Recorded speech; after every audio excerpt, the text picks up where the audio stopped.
So for those of you who are rather new to our online study, we began this in 2008 and have studied Bhagavad Gita several times, Sri Upanishad, Nectar of Instruction, Chaitanya Charitamrita sections.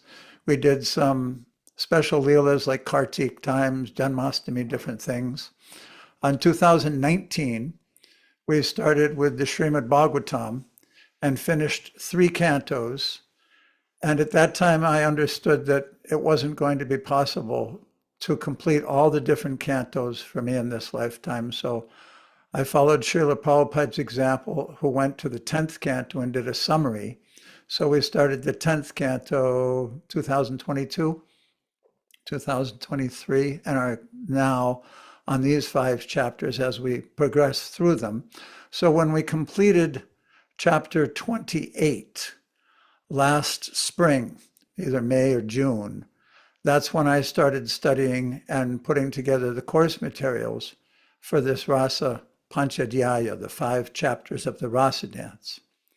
And during the summer, 4 months of studying this most intimate Leela, this verse that we'll read this evening, Srimad Bhagavatam 10:31-19, the last verse of the Gopi Gita, is the most profound of the ones that I came across, for me anyway. Its expressions, remember previously I gave the example of the petals of a flower close to the center of it. They're tighter.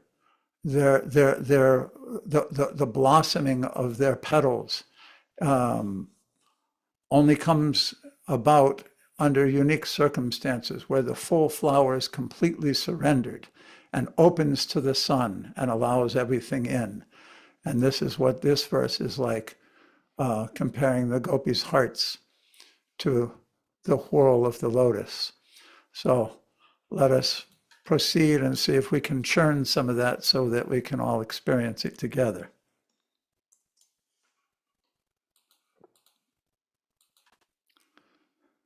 This is Srimad Bhagavatam, 10th canto, chapter 31, text 19, Sarata Darshini. Yate sujata charanam bruhu hamstaneshu, vitashanai priya didamihi kark e suseshu. Tenatavim atasi tad, vyatate nakim svit, kur barbivir brahmati dir bhavat ayusmanna. O dearly beloved, your lotus feet are so soft that we place them gently on our breasts, fearing that your feet will be hurt. Our life rests only in you. Our minds, therefore, are filled with anxiety that your tender feet might be wounded by pebbles as you roam about on the forest path. Vishwanath Chakravarti Thakur's commentary. Krishna replied, O women, experienced in love, those feet for which you have prayed are now absorbed in the pleasure of wandering in the forest. Therefore, there is no chance that they can be placed on your breasts, which was their previous prayer also. The gopis tearfully spoke this verse in reply. Those extremely tender lotus feet, which we hesitate to place on our breasts for fear of injuring them, are wandering about in the forest? With pitiful words, they express this feeling. Alas, alas, what an improper and rashly unfair thing to do. Sama, can we have some other readers? Unmute. All right, Jatari, you want Sure. to read? Wow. Krishna, why are you girls afraid? Gopis, our reason for fear is the hardness of our breasts. Krishna, then why do you hold my feet on them? Oh my God. Gopis, oh dear one, we hold them because we see that you gain satisfaction when your feet are held on our breasts. Seeing that you derive pleasure from pressing your feet on our breasts, we accept that, but we experience grief, imagining that your tender feet are feeling pain. Therefore, we will hold them very carefully. The gopis, feeling of grief in fearful anticipation of the beloved's distress, even in the midst of a mood of intimacy, is a symptom of Mahabhava. Due to this feeling, the gopis implicitly speak, quote, though we are your friends, we are troubled because of the fear of hurting you. In other words, even in meeting with you, we have the misfortune of suffering. What is to be done now? If we perform severe austerities while praying to the Creator to make our breasts softer, that will undo your happiness. But since our breasts are hard, your feet feel pain. All right, let us suffer difficulty in this way, in both meeting and separation. Though you are independent, how do you tolerate such difficulties? What is the purpose in wandering in the forest? Are your feet equipped for wandering from forest to forest? In this way, the gopis scold Krishna. Krishna, go ahead. Sama, maybe let's go through all the way through Sanatana Goswami's commentary also and just kind of Okay, so we'll just what they're all saying. read. Okay. So, should we read another Yeah. reader now? Mhm. Bahushra, you want to thank you, Jatari, and we'll just keep on changing over and over, and then we'll have a discussion. Bahushra, Yes. thank you. Krishna, I will do whatever is on my mind. What business is this of yours? Gopis, do your feet not hurt? Certainly they must. But just as you are merciless to us, so you are also merciless to your own body. Do you endure the pain with the intention of making us suffer, knowing that if you suffer, we suffer? Or do you regard your pain as bliss, since you get bliss from seeing us suffer? Or according to the principle that association breeds either good or bad qualities, originally your heart was very soft. By contacting our hard breast, you've now become hard-hearted. In the same way, your tender feet have become hard by associating with our breast, so they should not feel any pain from the stones and spikes of dry grass. Or have all the stones and other hard objects become soft by contact with your lotus feet? Or is Mother Earth being merciful, or out of greed to taste your sweetness, holding her tongue out as a resting place wherever your feet fall?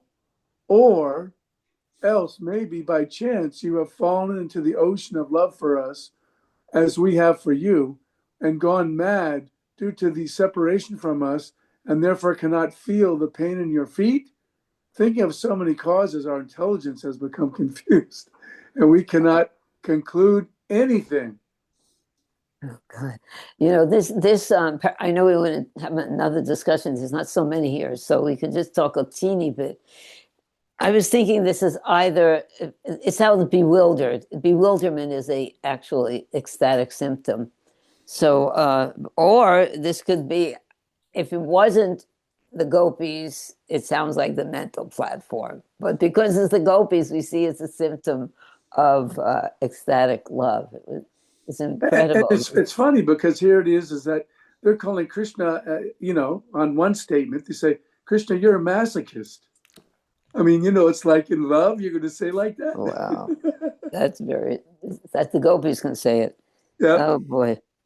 Okay, so why don't you go on, Bahutra? That particular paragraph I thought was really a brilliant display of bewilderment.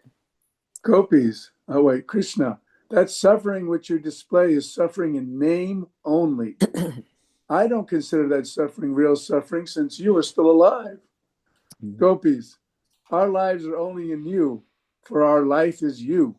As long as you are comfortable, then even if we have to suffer this much tribulation, we will remain alive. The idea behind this is that just like you, the Creator is engaged in trying to make us miserable and he is reasoning as follows.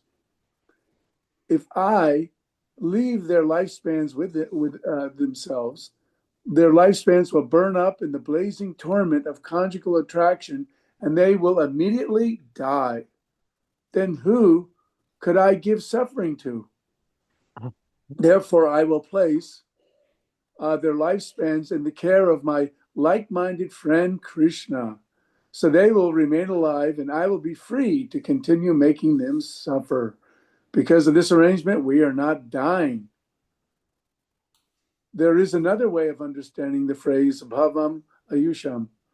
Our intelligence cannot determine anything that is becoming bewildered, for it is certain that our life airs are now leaving our bodies while you stand and watch.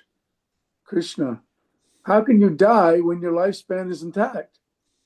Gopis, the durations of our lives have now been offered to you, Bhavam Ayusham. May you use them to enjoy playing in Vraj for a long time. But you sure you don't want to have a discussion here?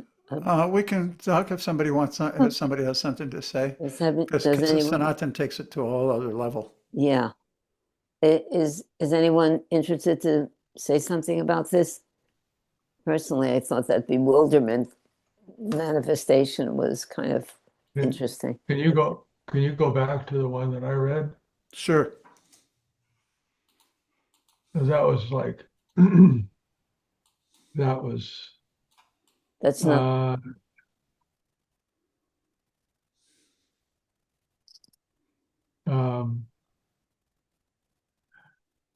that's where I started. That's where I read. Mm-hmm. Well, I mean, it's like this. I think it's hard to grasp from my brain, but it's like this back and forth that is very creative, and it's like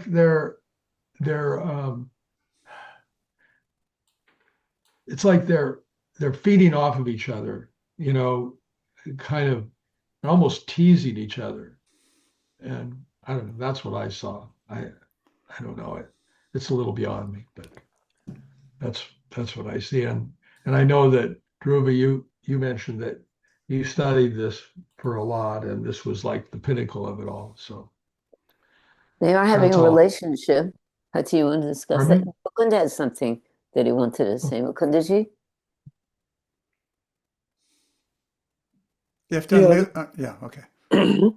Yeah, this has been described in Ujjalini Mani, that there are two stages of Mahabhav. One is called Rud Mahabhav, one is called Adirud Mahabhav. In Ruda Mahabhav, there's a symptom called Kina Tatsuke Apiatri Sankaya. It means, Kina means distress, Tatsuke. Even though Krishna is actually very happy here, the gopis are feeling that he's in distress. This is a symptom of their praying reaching a very high level. So they have a doubt whether Krishna will be happy or not, even doing what he actually called them to do, which is to have sparsha sangha, which we talked about last week. That's verses like putting his feet on their breast, etc. The special thing about this verse is that Radhika's own group is speaking it. So now Krishna is hearing all the different gopis having spoke different things. Now Radhika's group is speaking in this final thing, and they give him the ultimatum that our lives, because there's two interpretations of Bhavam Ayu Samta. One is that you are our life, but the other is that we've given you our life. So now they've placed their lives in Krishna's hands, and they're saying, whatever you desire to do with it, that is up to you, even if it means it would be killing us if you don't carry out the desire which you had to call us here in the first place. So I'm not jumping ahead, but in the upcoming verse next, it will see how Krishna is forced to appear by this verse. This verse is also called the Vasikrita verse. It means the verse that brings Krishna finally under control. Pati, thank you, Mukunda. Pati, did you want to explain what your realization of Actually, this particular thing was? Yes. And when I read this next commentary by Sanatan Goswami, for me, that was what really brought it home. that last paragraph, that whole section by Vishwanath, the way he was doing the back and forth, like you pointed out this morning, and also just now while we were reading it, it sounds like they're bewildered. Their minds are just running here and there. But Sanatana Goswami explains it from a pretty different point of view. So let's read that, and that revealed it for me. Okay. Okay, this is a long. Mukund, do you want to read? Also, is Zoom reader Manvantara Sama? Just I wondering. don't. Manvitar, are you there? Yes. Oh, my darling, very nice to hear your voice. Okay, so for everything okay there? Yes. Okay, so after Mukunda reads, then maybe you can read too. Okay, thanks. This is the commentary of Sanatana Goswami from Brihad Vaishnav Toshini. Until now, they have made their request expressing their desire in many ways. In conclusion, thinking of the Lord wandering in the forest, imagining the pain to his lotus feet, they lose interest in their request, excuse me, and pray for his happiness. It needs to raise a little bit. Okay. Let me see. They lose their interest in their request and pray for his happiness while crying, showing intense praying. Your feet are soft like lotuses, but even softer. Thus, just gently, we would like to place them on our breast in fear because our breast would be too hard. We want to do this because you are dear to us. It is suitable to hold them to our breast since one keeps what is dear close to the heart. Thus, we make this request. You are now wandering in the night forest. Yeah, that's what did it for me here. This part here where it says, in conclusion, thinking of they made the request. And if you look at the last 18 verses, it's all glorifying Krishna's lips, his hair, his smile, his beautiful form, his wandering in the forest. They're feeling separation from him all day long until he comes back to the village in the evening. And in this way, they're praying for something which includes their desire being fulfilled to be with him. Sanatana Goswami points out that in this verse, their whole bhava, their whole focus has transitioned. Until now, they've made their request, expressing their desire in many ways. In conclusion, thinking of the Lord wandering in the forest, imagining the pain in his lotus feet, they lose interest in their own request and pray for his happiness while crying, showing intense prema. So that transition is what's necessary. That's what brings him back, as Mukunda was just pointing out. That complete surrender. Love, after all, what does love actually mean? What's the definition of love? Love means to care more about the person of who's the beloved than one's own self. It's a natural. If one's selfish in any way, it's not true love. That's not love. That's something else. And most of the time, it's mixed. You care for the other person, but at the same time, you care for your own self-interest. That's completely gone in this verse. Sanatana's explaining that. So we can continue, but that's that. And then also there was another one down here at the end. What did it say? Oh, this was beautiful also. We want to do this because you are dear to us. In other words, hold those lotus feet on our breasts. We want to hold them to our breasts since one keeps what is close to the heart, dear, close to the heart. Whatever is dear to one, it's symbolic. They want to hold that close to their heart. They want Krishna's feet on their heart because that's the most dear thing to them. And his soft feet, that other thing we were discussing, that it will make their heart soft. You're not there, but our hearts, if we ask Krishna to keep his feet in our hearts, it makes our hearts soft. It's very, very wonderful.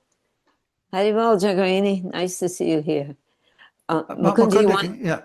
Yeah, let him finish. Oh, we were just in the car, so we just got in. I just put it up. Oh, Haribol, welcome back. Welcome back. Hare Krishna. Okay. Mukund, do you want to read? We're Instead of out of intense praying. Yes. no, Oh, okay. Yeah, yeah. Go on. Out of intense praying, they repeat the statement without recognizing the repetition. This is not a fault, but a good quality. Previously, they mentioned he was wandering in the forest, but that was during the day.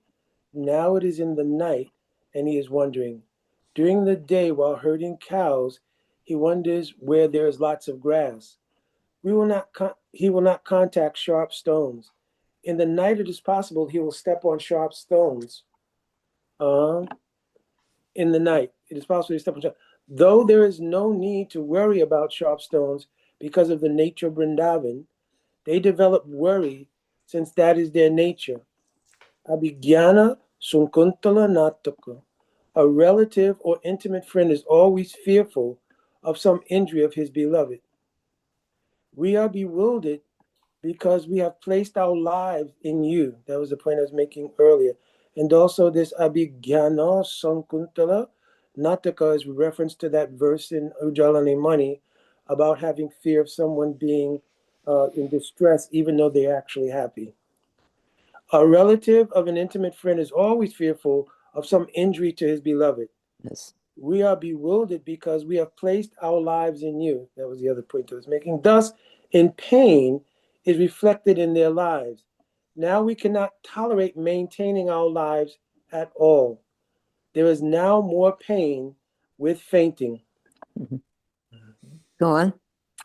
Instead of atasi, sometimes nyasi is seen. This means you go. This statement at the end reminds one of Radha, who was suggested by the word swajana in the previous verse. So now he's mentioning that Radhika, and they're speaking now. The pain in the heart of the previous verse can mean the worry about Krishna's pain as he wanders in the forest. We desire to extinguish that pain. That will be achieved by seeing him. Na, in the plural, indicates the whole group of her sakis, or all of the gopis, according to one's mood. Just one point, Mukunda, want to point out here, where when Sanatana Goswami says instead of atasi, sometimes nayasi is seen.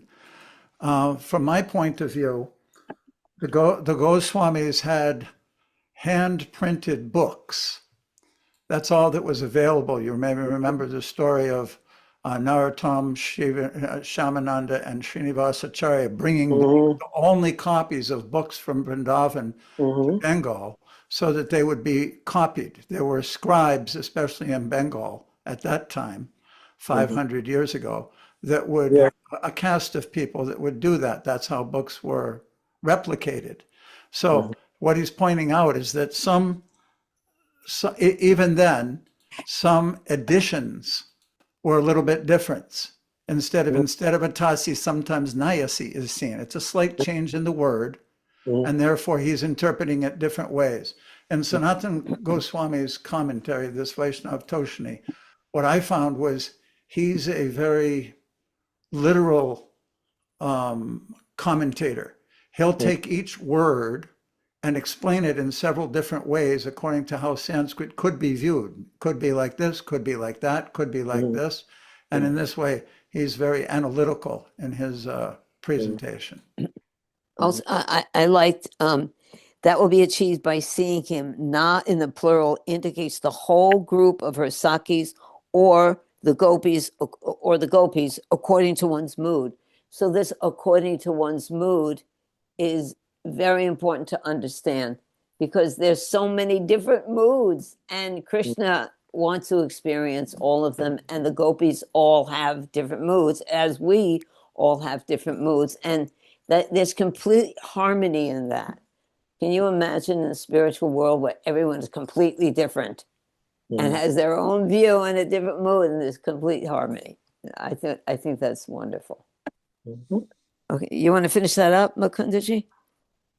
All right, where do we leave off here? They mentioned twice. They mentioned twice his feet being injured because of the softness of his feet. They pray twice to place those feet on their breast. Sarananganam Parambujam. Your lotus feet are the refuge of pure devotees who never talk or sing of any other subject except his lordship. They are unable to even do that because of their misery and devotion. Twice they pray for the nectar of his lips, since it is the cause of their life. They constantly describe his face, since it is especially attractive. Other things could also be mentioned by the devotees, having taste with the sympathy of this pastime. So one thing also there that the Chaitanya Charitamrita mentions, Atma Sukha Dukkhe Gopio Nakareli Vichar, that gopis never have an independent desire from Krishna's happiness. So the request that they made previously that seemed to have shifted is only in the intensity of their desire to please him. So it's not necessarily a shift from them having their own desire versus his, because then that would contradict that verse, that they never have their own desire. But the other thing is we see that there's an evolution that is being manifest for us, that there is an evolution of love being manifest. Yeah, that's what's happening. So when it appears that they're praying, they're absorbed in their own, because you need to for love. They are not, because if you go too selfless, you might get to impersonalism. They are full people, and they have an emotional reaction to Krishna. They do have an emotional reaction to Krishna. But more important than that emotional, it's always a conflicting thing. More important than that is their reaction to him. And that's why it looks like there's a change, because his pleasure is even more overwhelming than their own distress. And that's something that is very important to know for neophyte devotees in our own application of Krishna consciousness, and to glorify the gopis, to see their selfless love. I think that's an important thing. Just to clarify one more time from Sanatan's point of view, because let's read what he said. Until now, they have made their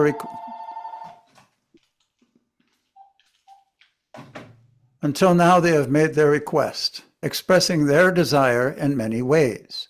In conclusion, thinking of the Lord wandering in the forest, imagining the pain in his lotus feet, they lose interest in their request and pray for his happiness while crying, showing intense prema. So I think that series of sentences right there captures what we were just discussing, how it's an evolution of their prema manifesting in such a way that their own request becomes totally subordinate in their thinking of him.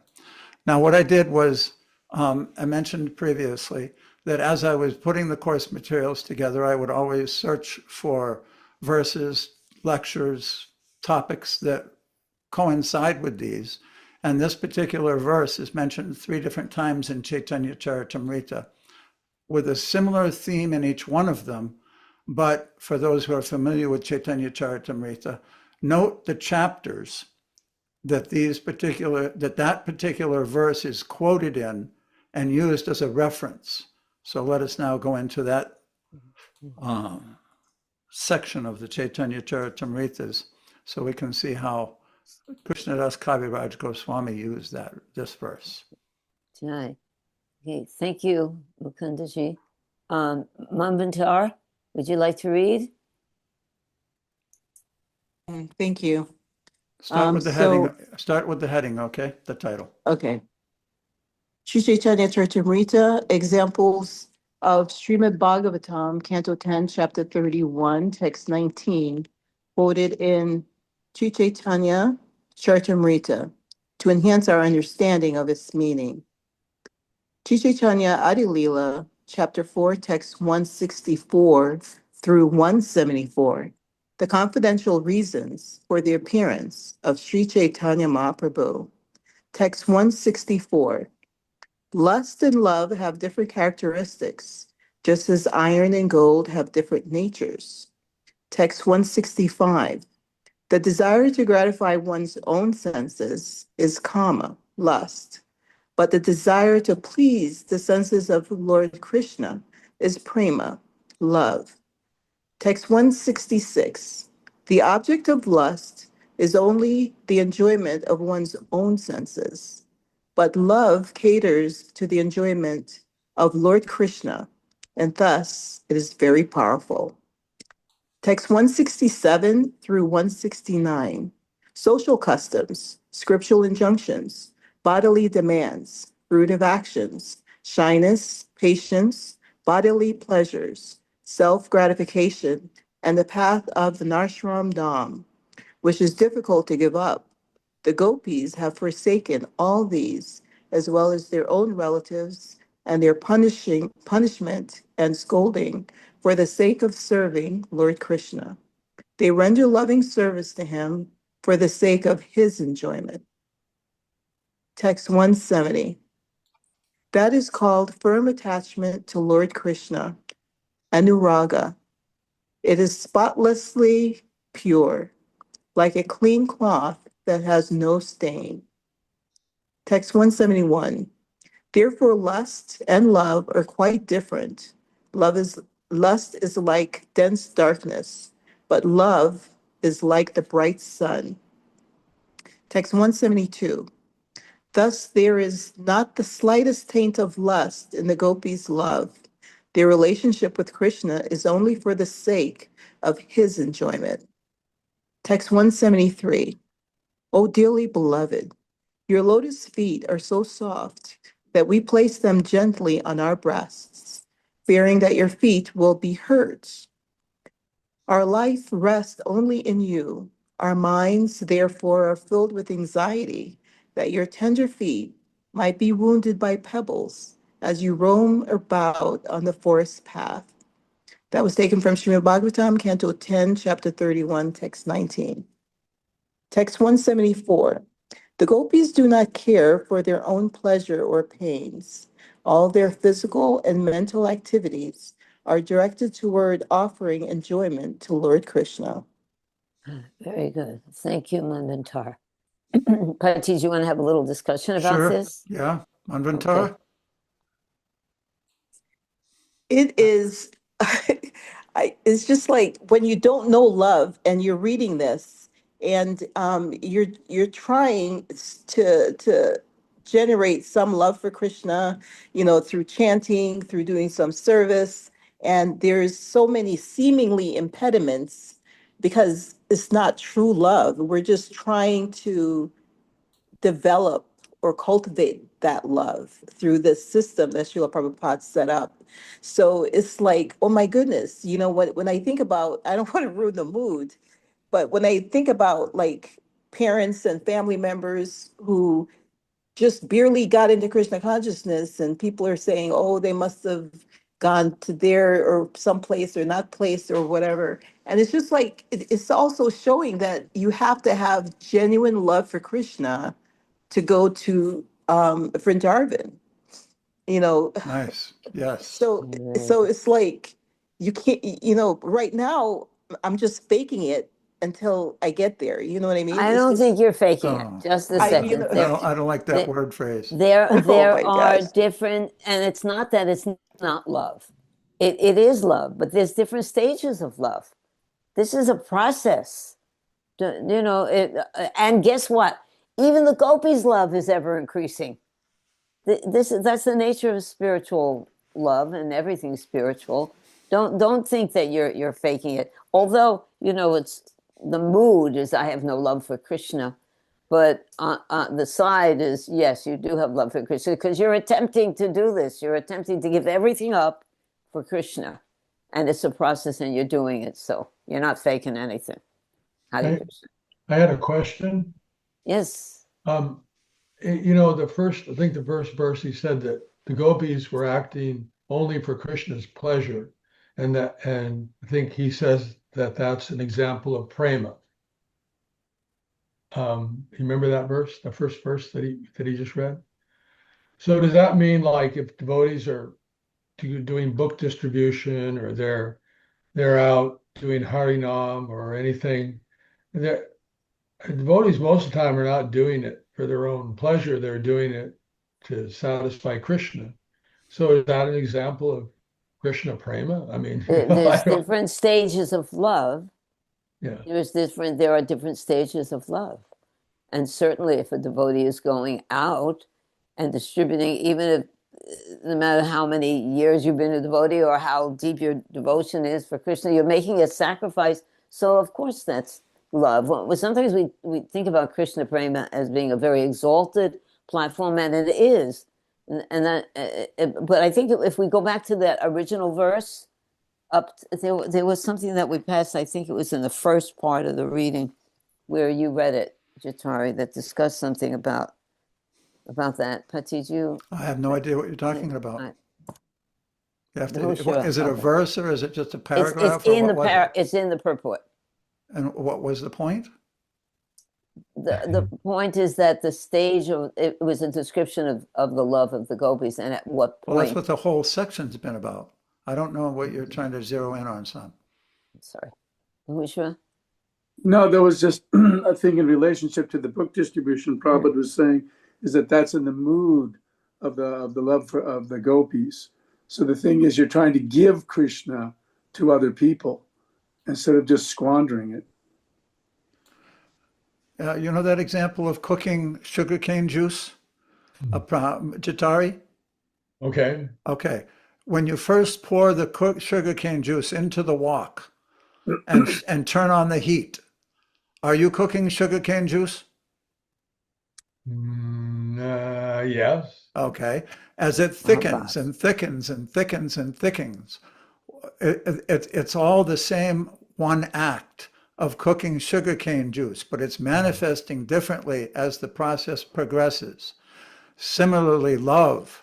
It's love when it's tinges of love. It's expectation and endeavor for love when we do something for the pleasure of the spiritual master and go out and distribute his books rather than going out for my own income and working at something I'd much rather do. We surrendered that in an attempt to please him. That's love. And there may be different motives that are underlying and mixed with that. Like when I go back to the temple, I want everybody to know that I did well and that my scores were big, or that I want to collect money, or that I feel good about myself because I've done this. These things are inherent in the beginning, in the neophyte stages, and the more one does that, the more one surrenders. It's like cooking the sugarcane juice. The impurities get removed and the purity of intent becomes more manifest. That's the whole process of Krishna consciousness. And what we're reading here is the ultimate surrender, where they're not thinking of themselves any longer. They're thinking about Krishna and his pain and his feet, and him being the entire intent for their lives. That's what is being pointed out in this section. The desire to gratify one's own senses is kama, but the desire to please the senses of Lord Krishna is prema. And then it gave this example of everything that the gopis had given up in their attempts to please Krishna. So the passage that I was talking about, it's the first section that we read, and the gopis said, "Oh dear one." Oh, the gopis' feeling of grief in fearful anticipation of the beloved's distress, even in the midst of a mood of intimacy, is a symptom of Mahabhav. So this is also a description of how the gopis' love is deeper, much deeper than ours, but we're on our way. But the gopis' love, when it says that's Krishna Prema, that's Krishna Prema. Mukunda, can you say something about this? I was just going to say it's such a Oh, go gift. ahead, Puja. It's such a gift that Srila Prabhupada gave us to be able to do any of this service. Yeah. Yeah, we also want to be kind of in recognition of the process. There's two things. There's being in love, and there's the process of falling in love. The process of falling in love has incremental stages. Just as a mundane example, you may meet someone, then there's a conversation, then there's dating, and this is the process of falling in love. So the process of bhakti, from faith to sadhu sangha to bhajana kriya to anartana, this is the process of falling in love. The first manifestation of love that we actually have in this world is with Guru. So when you learn to love Guru, then when that connection is solid, then it mentions Yasya Prasadad Bhagavat Prasada Yasya Prasada Nagati Gutopi. That love then grows into love for the object which Guru is teaching about. So going out and doing book distribution, that first love is love for Srila Prabhupada. That Yep. we are capable of having. And as we serve Srila Prabhupada or our Guru Devs, then gradually that love elevates by the influence of the spiritual energy, and gradually it comes to the stage of bhav, at which time it descends on the heart and becomes actualized. Okay, that's perfect. And Jaggery, in 1 second, we can't forget the example of the mother and the child, because we see perverted reflections of love in this world, and that is the closest thing that we have heard from Srila Prabhupada, that this is a manifestation of love. But of course, what you're talking about is actually the step of spirit, the first step in spiritual love, of real, deeper love, of reality, of real love. Jaggerini? I think Mukunda covered it all, but I was Yeah. just thinking about, like you said, the little bits and pieces of prema, little tiny snippets of self-sacrifice, putting Krishna first. But I mean, for it to actually be at that stage where we've got prem bhakti, it's uninterrupted. It's like you don't even want to eat, you don't want to sleep, you don't want to bathe, you don't want to, it's just uninterrupted, whatever you're doing for Krishna, without any thought of anything else. So, yeah, if we can get to that stage. I didn't mean it literally. We're going to want to bathe probably. But it's hard with these bodies. Yeah, It really, yeah. really is hard with these bodies. Thank you. Sama, Yeah. I don't know if you, I don't know who this person is, but I'm with Petit Tarana Jagannath Das? Tarana. Petit Tarana. I was going to ask if you would like to read, Prabhu. Petit Tarana. Yes, Hare Krishna Mataji. Hare Krishna. Nice to have you here. All Would the you way like from- to read next for us? Yeah, sure, Mataji. Okay. Before you do, Prabhu, I just want to reiterate what we just read was from the Chaitanya Charitamrita Adi Leela chapter 4. Mhm. And that whole chapter is describing the confidential reasons for the appearance of Sri Chaitanya Mahaprabhu, why Krishna wanted to take the mood of the gopis, especially Srimati Radharani. Now, this next section you'll read from Patit Pavan. Do you like Patit Pavan, Tarana? What do people call your short name? No, my name is Padita Tarana Jagannath Patita Das. Tarana. Okay. Where are you, Petita Pavana? I'm Padita Tarana. I'm from Malaysia, Mataji. Malaysia. You're in Malaysia now? Yes, exactly. Hare So Krishna. time zone here. I mean, now it's 8:15 on Wednesday morning. Okay. Well, nice. I'm Thank you so for glad joining to So us. I'll be driving. That's why I couldn't actively participate. Thank It's you a very so nice- much. Okay, why don't you read, Prabhu? Yes. Starting So I'm from reading from 216. yeah. Yeah. The heading also is this. Right. Sure. So Chaitanya Charitamrita Madhya Leela 8.216 to 222 talks between Sri Chaitanya Mahaprabhu and Ramananda Roy. Text 216. Although the dealings of the gopis with Krishna are on the platform of pure love of Godhead, such dealings are sometimes considered to be lusty. But because they are completely spiritual, Uddhava and all the other dearmost devotees of the Lord desire to participate in them. Lusty desire are experienced when one is concerned with his own personal sense gratification. The mood of the gopis is not like that. Their only desire is to satisfy the senses of Krishna. Among the gopis, there is not a pinch of desire for sense gratification. Their only desire is to give pleasure to Krishna. And this is why they mingle with him and enjoy with him. All the gopis say, "Dear Krishna, we carefully hold your delicate lotus feet upon our hard breasts. When you walk in the forest, your soft lotus feet are pricked by small beads of stone. We fear that this is paining you. Since you are our life and soul, our minds are very much disturbed when your lotus feet are pained. quoting from Srimad Bhagavatam 10.31.19. One who is attracted by the ecstatic love of gopis does not care about popular opinion of the regulative principle of Vedic life. Rather, he completely surrenders unto Krishna and renders service unto him. If one worships the Lord on the path of spontaneous love and goes to Vrindavan, he receives the shelter of Rajendra Nandana, the son of Nanda Maharaj. In his liberated stage, the devotee is attracted by one of the 5 humours in the transcendental loving service of the Lord. If he continues to serve the Lord in that transcendental mood, he attains the spiritual body to serve Krishna in Goloka Vrindavan. Thank Okay, you. could you read 220 again, please? Go, Which just one? read 20. 220, yeah. 220. One who is attracted by the ecstatic love of the gopis does not care about popular opinion of the regulative principle of Vedic life. Rather, he completely surrenders unto Krishna and renders service unto him. Thank you. I just wanted you to read that because I think that's what Jagarini was talking about. And that's what Madhavendra Puri also is talking about when he says goodbye to his morning bath. Hare Krishna. Would you like to comment on that, Prabhu? Patitarna. Yes. When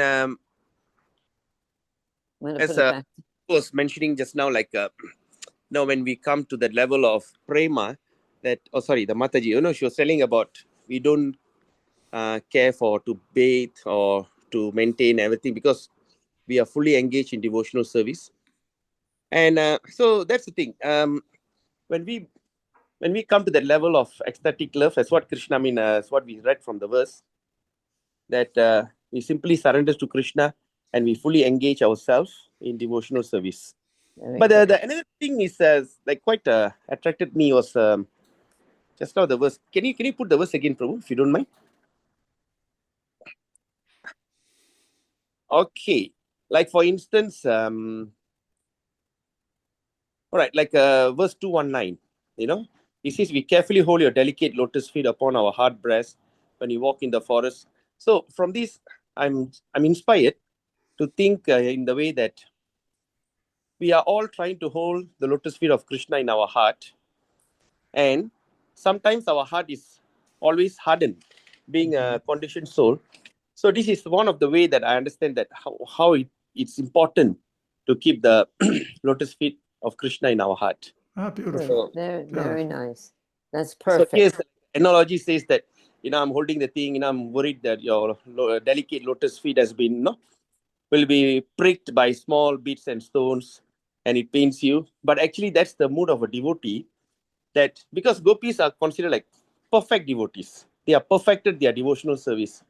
So this is what I was inspired this morning when I was listening to the class. And so holding the lotus feet on the breast means keeping the lotus feet, absorbing the lotus feet into our heart, and our heart is so hard. So that's very nice, Prabhu. Thank you. That's wonderful. Thank you. Sam, one good thing Yeah. that as we were going through it, kind of noticed these two go together very interesting. One who's attracted by the ecstatic love of the gopis, that's Raga Bhakti, does not care about popular opinion or the regulative principles of Vedic life. In other words, that's not what motivates the person to act. Rather, he completely surrenders unto Krishna and renders service unto him. Then a process is actually recommended. This is Ramananda Roy. What he's doing is the talks between Ramananda Roy and Sri Chaitanya Mahaprabhu are extremely, it's a whole chapter of progressive bhakti. He starts off by asking Chaitanya Mahaprabhu, said, Sarvabhauma Bhattacharya told me I should meet with you because I met with him in Jagannath Puri and I'm now traveling throughout South India. And he said, in your travels, make sure you meet with Ramananda Roy. So when he met Ramananda, You're he trying said, to escape this morning, huh? Was it this morning or Mantara, yesterday? Mantara, you should mute. okay, I muted her. Okay. So his first question to Ramananda Roy was, what is the goal of life and how to attain it? So Ramananda Roy started off by explaining the Varnashram Dharma. And Chaitanya Mahaprabhu said, that's external, please continue. And most of us know the story. I don't need to go through all the different steps that Ramananda Roy expressed. But here, he's coming to a pinnacle. And in this particular of conjugal love is the highest of all the different rasas. And he's explaining here, if one worships the Lord on the path of spontaneous love, Raga Bhakti, and goes to Vrindavan, he receives the shelter of Rajendra Nandana, the son of Nanda Maharaj. It's not Vaikuntha, it's not the shelter of Narayan, it's not Ayodhya, the shelter of Ram, it's not Dwarka, the shelter of Dwarkadish. This is how Ramananda Roy is explaining what is the goal of life and how to attain it.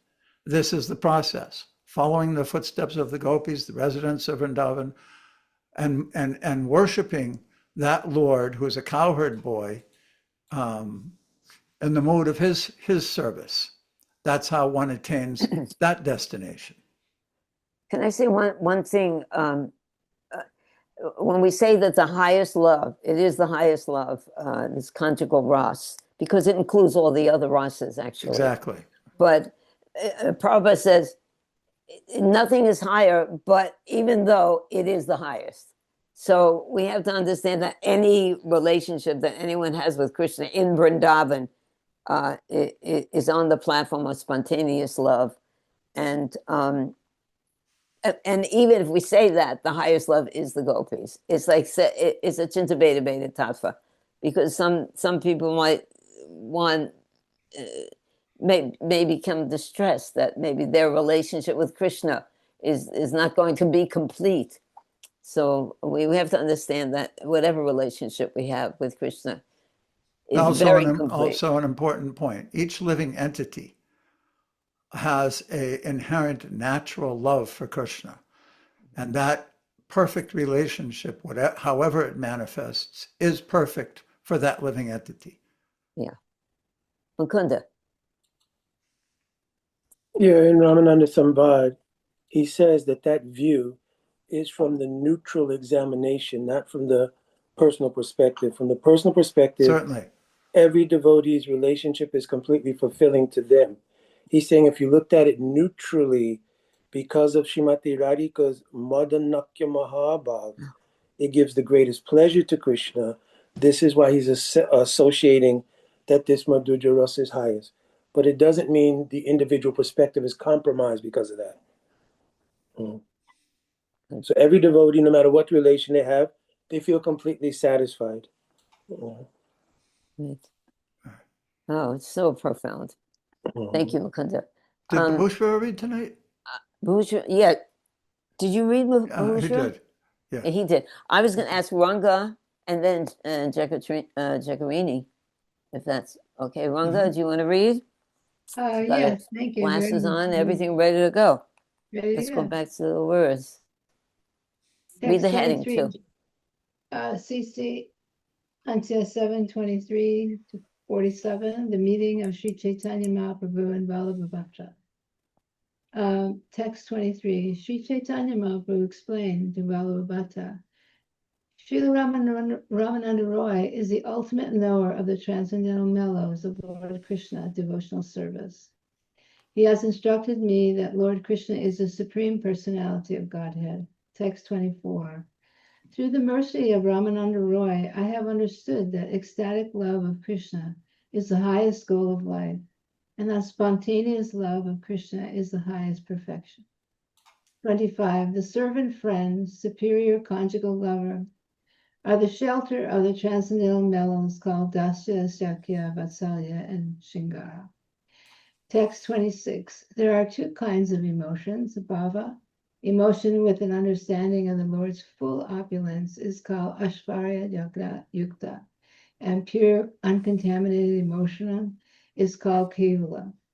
One cannot achieve shelter at the lotus feet of Krishna, the son of Maharaj Nanda, simply by knowing his opulences. Text 27.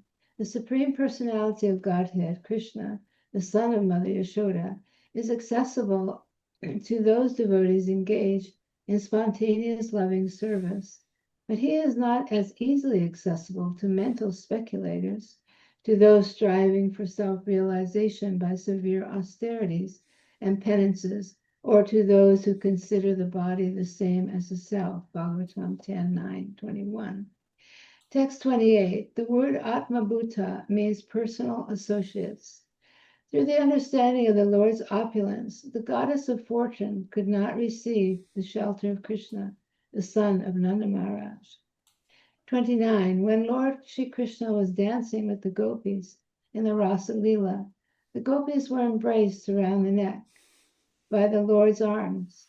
This transcendental favor was never bestowed upon the goddess of fortune or the other consorts in the spiritual world. Nor was such a thing ever imagined by the most beautiful girls in the heavenly planets, girls whose bodily luster and aroma resemble the beauty and fragrance of lotus flowers. And what to speak of worldly women, who may be very, very beautiful according to the material estimation. Srimad Bhagavatam 10:47-60. Purport: Lakshmi, the goddess of fortune, has complete knowledge of Krishna's opulences, but she could not achieve the association of Krishna by dint of such knowledge. The devotees in Vrindavan, however, actually enjoy the association of Krishna. Okay, thank you, Ranga. These verses completely explain what we were talking about before. That it's amazing. Prabhupada said one time when the devotees asked, "We don't understand that, Prabhupada, please explain this and that." He said, "Just keep reading and the answer's on the next page," and there it is right there. Ranga, would you like to comment on what you've read? Well, as Chaitanya said, Prabhupada has given us the opportunity to actually serve Krishna. He said, because we can relate to the deities. They're not wood, they're not stone, but we can relate to wood and we can relate to stone. So it gives us an opportunity to serve Krishna in that same way that we're striving for. So by creating the service to the deity, in a sense, we can be very close to Krishna. We may not have his feet on the breast, but it's like you have an opportunity to serve Krishna in the form of the Archa Vigraha. Right, perfect. And actually, as Petit Tarana said, that putting the feet on the heart and on the breast means getting purified by the lotus feet of the Lord. The devotees always reside at the lotus feet of the Lord, and those feet, if we place them in our heart, then we get purified. Thank you. That was beautiful. I'm just so happy that we read these verses. It just describes everything so perfectly, it's just wonderfully. Okay, so let's go on. I think everyone, Jagarini, right. Jagarini, my darling, please read. Thank you. Text 32, is that what we're No, 30. Yep. Oh, 30, sorry. Oh, 30, sorry. Text 30. In pure Krishna consciousness, a friend mounts the shoulder of Krishna and Mother Yashoda binds the Lord. Text 31. In pure Krishna consciousness, without knowledge of the Lord's opulences, a devotee considers Krishna his friend or son. Therefore, this devotional attitude is praised even by Sukadeva Goswami and Vyasadeva, the supreme authority. Purport. Sudabhava, pure Krishna consciousness, is not dependent on an understanding of the Lord's opulences. Even without such opulences, the devotee in Sudabhava is inclined to love Krishna as a friend or son. Text 32. Neither those who are engaged in self-realization, appreciating the Brahman effulgence of the Lord, nor those engaged in devotional service while accepting the Supreme Personality of Godhead as Master, nor those who are under the clutches of Maya, thinking the Lord an ordinary person, can understand that certain exalted personalities, after accumulating volumes of pious activities, are now playing with the Lord in friendship as cowherd boys. Srimad Bhagavatam 10, 12, 11. Text 33. When Mother Yashoda saw all the universes within Krishna's mouth, she was astonished for the time being. The Lord is worshipped like Indra and other demigods by the followers of the three Vedas who offer him sacrifices. He is worshipped as impersonal Brahman by saintly persons who understand his greatness through studying the Upanishads, as the Purusha by great philosophers who analytically studied the universe, and as all-pervading supersoul by great yogis, and as the Supreme Personality of Godhead by devotees. Nevertheless, Mother Yashoda considered the Lord her own son. That's from Bhagavatam 10:845. Text 34. O Brahmana, what pious activities did Nanda Maharaj perform to receive the Supreme Personality of Godhead Krishna as his son? And what pious activities did Mother Yashoda perform that made the absolute Supreme Personality of Godhead Krishna call her mother and suck her breasts? Bhagavatam 10:846. Text 35. Even if a pure devotee sees the opulence of Krishna, he does not accept it. Therefore, pure consciousness is more exalted than consciousness of the Lord's opulence. Text 36. Ramananda Roy is extremely aware of transcendental mellows. He is incessantly absorbed in the happiness of ecstatic love of Krishna. It is he who has taught me all this. Just second. One more verse. Okay, one more verse. Text 37. It is impossible to describe the influence and knowledge of Ramananda Roy, for only by his mercy have I understood the unalloyed love of the residents of Vrindavan. Oh, God. So you can tell us something about that. Hare Krishna, Jai Lord Chaitanya Mahaprabhu. Jai Lord Chaitanya Mahaprabhu. So, through those verses, we're just being reminded again and again that it's not about studying and remembering and learning and speculating. It's about bhakti. So here's Krishna, playing. He's playing the son of Yashoda, but not just playing it like an actor. He's actually embodying it so that they can both feel the exchanges, to the extent that he lets her chastise him and tie ropes around him and you get angry when he steals her butter and etc.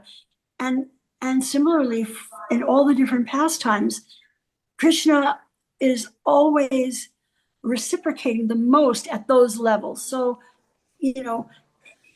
it's not like you have to memorize things. I read a pastime with Prabhupada. It was in that book, the Hare Krishna. Hare Krishna Airport. The new book. The new book, yeah. So there's a pastime in there. Tran explains there was a devotee who was very proud because he had memorized the whole Bhagavad Gita. So, and he kept asking, I think it was, oh gosh, I can't remember who was Prabhupada's servant, but he was approaching Prabhupada's servant. This is in India, this is in Vrindavan. Approaching him every day. I want to see Prabhupada. I want an audience with Prabhupada. I've memorized the whole Gita and I want an audience with Prabhupada.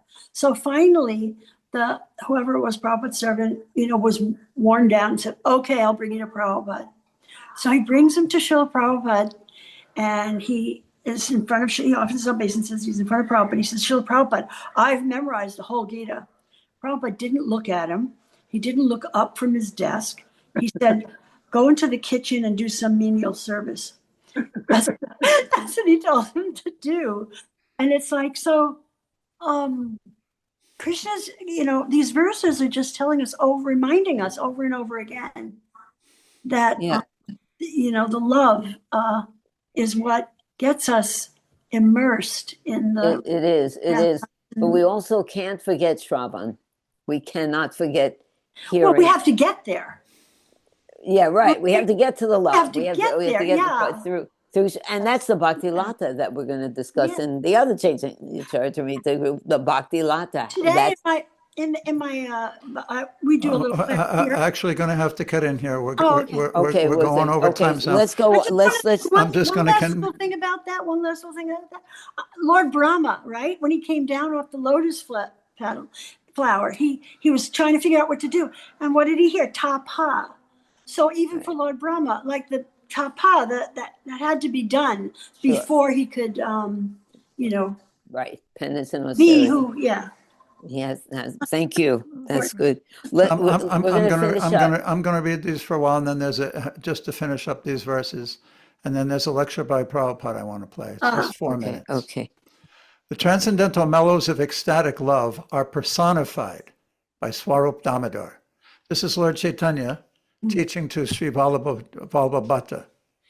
By his association, I have understood Vrindavan's transcendental mellow of conjugal love. The unalloyed love of the gopis and Srimati Radharani is without any trace of material lust. The criteria of such transcendental love is that its only purpose is to satisfy Krishna. Then this verse we're studying.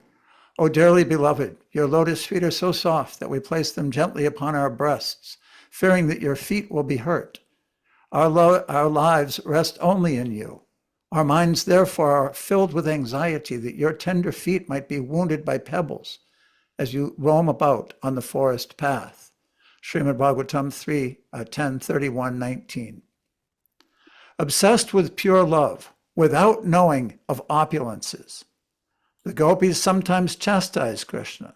That is a symptom of pure, ecstatic love. O dear Krishna, we gopis have neglected the order of our husbands, sons, family, brothers, and friends, and have left their company to come to you. You know everything about our desires.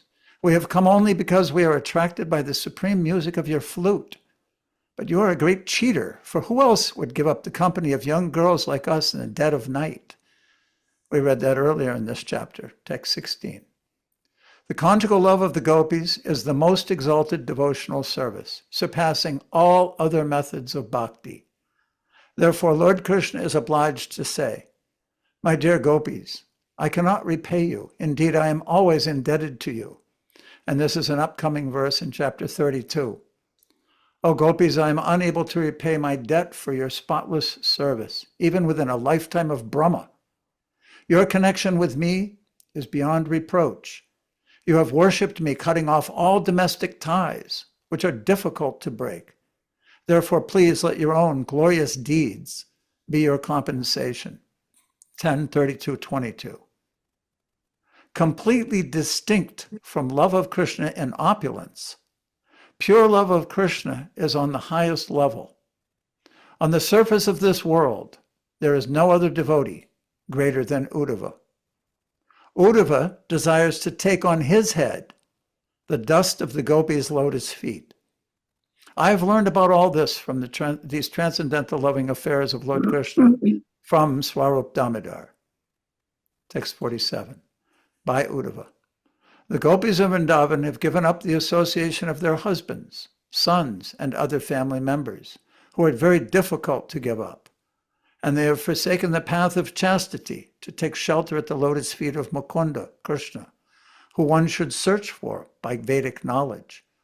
Oh, let me be fortunate enough to become one of the bushes, creepers, or herbs in Vrindavan, for the gopis trample them and bless them with the dust of their lotus feet. One more person to read the purport, Samapriya? Okay, Chatari Prabhu. Yes. This verse from Srimad Bhagavatam 10:47-61 was spoken by Uddhava. When Uddhava was sent by Krishna to see the condition of the gopis in Vrindavan, he stayed there for a few months in their association and always talked with them about Krishna. Although this greatly pleased the gopis and other residents of Rajabhumi, Vrindavan, Uddhava saw that the gopis were severely afflicted by their separation from Krishna. Their hearts were so disturbed that their minds were sometimes deranged. Observing the unalloyed devotion and love of the gopis for Krishna, Uddhava desired to become a creeper, a blade of grass or an herb in Vrindavan, so that sometimes the gopis would trample him and he would receive the dust of their lotus feet on his head. Thank you. Before we go on to the lecture that Prabhupada will that little clip, I just wanted to say how wonderful to hear directly from Prabhupada the way he presents it. We've been hearing from Vishwanath, from Sanatana Goswami, and also Rupa Goswami from Ujjvala Nilamani. The way Prabhupada presents it is so sweet and inclusive, and it gives you hope. For me, it does everything. It's so wonderful and inclusive and gives hope. I keep repeating the same thing. It's just wonderful. What a perfect introduction to this lecture clip. This lecture shows and reveals how Srila Prabhupada interpolated this particular verse about the gopis feeling anxiety about Krishna's lotus feet into his present day preaching.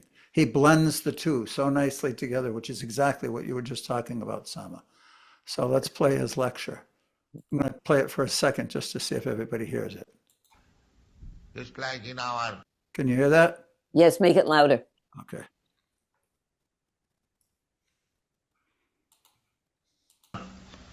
This Krishna consciousness movement, the movement, all the activities, they are not material. They are all spiritual. But still, because it is being enacted in the material world, we have also so much anxiety. Because we are in the material world. Although that anxiety also bhakti. That is nothing else. That is not material.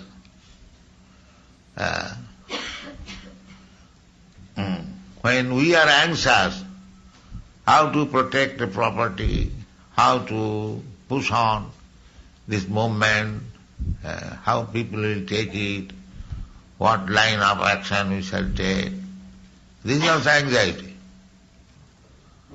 But that anxiety is for Krishna. Therefore it is bhakti. Anxiety, even in Vrindavan, there is anxiety. Radharani is in anxiety. Krishna is not here. How Krishna will come? The gopis are also in anxiety. Gopis are so in anxiety that about them it is said that when Krishna used to go to the forest for tending the cows, so gopis were thinking at home that Krishna's feet is so soft that we hesitate to take his feet on our breast. But he is now walking in the forest and there were so many stones and pricks and they are giving pain to the Krishna's lotus feet. And thinking like this, they fainted. This is Gopi. Krishna is out of the village and they are at home and they are thinking of Krishna and they fainted. This is also anxiety. So much anxiety that fainted. But that is for Krishna. Therefore gopis are exalted. Ramma kachi dupasana brajavadhu vargabhija kalvi. Sri Chaitanya Mahaprabhu, he recommends, there is no better type of worshipping Krishna than it was planned by the gopis. So there is also anxiety. So, anxiety is spiritual anxiety and material anxiety. Spiritual anxiety means you are advancing in spiritual life. And material anxiety means you are going downhill. Yeah, Srila Prabhupada. Hare Krishna. Anyone like to? What can we say after we hear Prabhupada speak like that? It's beautiful. I love the way that, because a lot of people, especially the New Age style of thought in spiritual, means no sotati, no conxity, no anxiety, no disturbance, no anxiety, no desires, isn't it? But actually, he's describing something completely different. Use the anxiety for Krishna.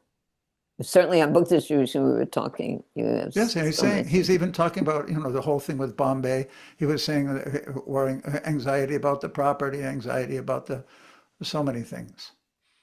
But they're spiritualized. So I just thought it was fascinating how he took that same example of the Sankirtan movement and his dedication to it and applied it to this same type of anxiety that the gopis are having for Krishna, how to do it nicely. See, that's an example of how we can use everything that we're reading and we're studying and absorbing ourselves, and we can actually personalize it in our own Krishna consciousness. Use it to go very deep and surrender to Krishna. It seemed that when we were on book distribution, you'd see that when you went through a hard day and then you really surrendered, then the mysticism starts. Mm-hmm. Yes, right. That's true. I think we all experienced, anyone who did it experienced that, because you bring that Shakti down or incorporate it. So this is the end of the Gopi Gita. The next chapter is the wonderful reunion where Krishna comes back to meet with the gopis, and we'll post that in tomorrow's lessons. Does anyone else want to say something before we go? There was just one question I had, because you said now Gopi Gita is now over. So this is covering which verses? 1 through 19, chapter 31. Okay. The whole chapter. Okay, great. Are you looking at Krishna book? No, what happened is that something else is coming up in 1032, 16 to 22, the reunion. That's what we're going to study next. Yeah, that's next. So I was wondering, does anybody know about Radha Vinod Goswami? Because it was printed with the Sri Prema Samput. Nice. So I don't know who he is. I just saw that it was published with that book, and then it was just it's very beautiful. I mean, commentary. Well, we're listening to Prabhupada's commentaries and just to give you a little heads up for the future too. Rather, because Prema Samput is a book where Krishna dresses up like a woman and like a celestial woman, and comes to Radharani and starts asking her questions. So I thought the most appropriate place to put it in these course materials would be after the Rasa dance, when we can revisit those topics. But I'm not sure, but I think Radha Vinod Goswami might be the one that was at the Vrindavan Research Institute. I'm not sure. Is that what? No. Is that in relation to what you saw in the course, Bahushra? That you're he's got a book. No. He's got the book. Dhruv Maharaj just mentioned that the Prem Saput will be quoting from there. Yeah, and you noted that verse that we just read, right, in the pastime of Ramananda of Vallabhabhata and Chaitanya Mahaprabhu, 16 through 22, 32. Yes. Jai. Hare Krishna. More to come. Thank you, everyone. You're so special. Thank you so much for your association. Vanchakalpatarujascha kripa sindhuvescha patitanam pavanebhyo Vaishnavebhyo namo namaha. Thank you, the dust of your feet. Hare Krishna.